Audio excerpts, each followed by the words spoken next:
तालुकाध्यक्षा सुष्मिता सुरेश मोटे, दिगंचे येथील आर्या अनिल हेगडे ही मुलगी जवळजवळ 2 महिने झाले ती मुलगी बेपत्ता आहे। एका मुलाने तिला फुसलावून पळवून नेलेलं आहे, परंतु आज तागायत 2 महिने झाले त्या मुलीचा तपास लागलेला नाही। तिची आई एक घटस्फोटित आहे, परंतु तिला एकच मुलगी आहे आणि ते 17.5 वर्षाची मुलगी आहे ती। पण त्या मुलीला अजूनही पोलिसांनी प्रशासनाने तपास तिचा लागलेला नाहीये।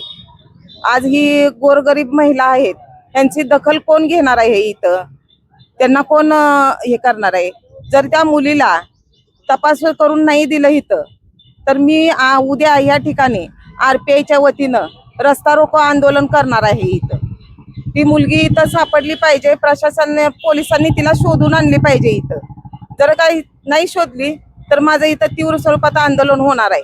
2 महिने झाले ही आई जर एक आपल्या मुलीला विचार करायचा, 2 महिने झाले एक आई आपल्या मुलीचा शोध घेते, इथं पोलीस स्टेशनला येते, दररोज येते जाते, त्या मुलाच्या आई वडिलांना किंवा त्या मुलाला इथं बोलवून त्यांची चौकशी करून त्यांना आत टाकून काहीतरी कारवाई केली पाहिजे की नाही, त्या मुलीला शोधून आणले पाहिजे का नाही।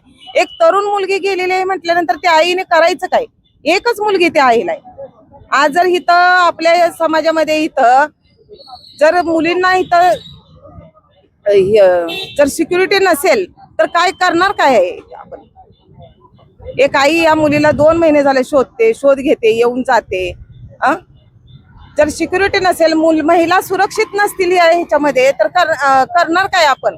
कुठे तिला राजकीय दबाव येतोय, काय येतोय हे बघितलं पाहिजे की नाही आणि शोधून आणली पाहिजे की नाही त्या मुलीला। नाही आणले तर आम्ही RPIच्या वतीने इथं रस्ता रोको आंदोलन उद्यापासून करणार आहे।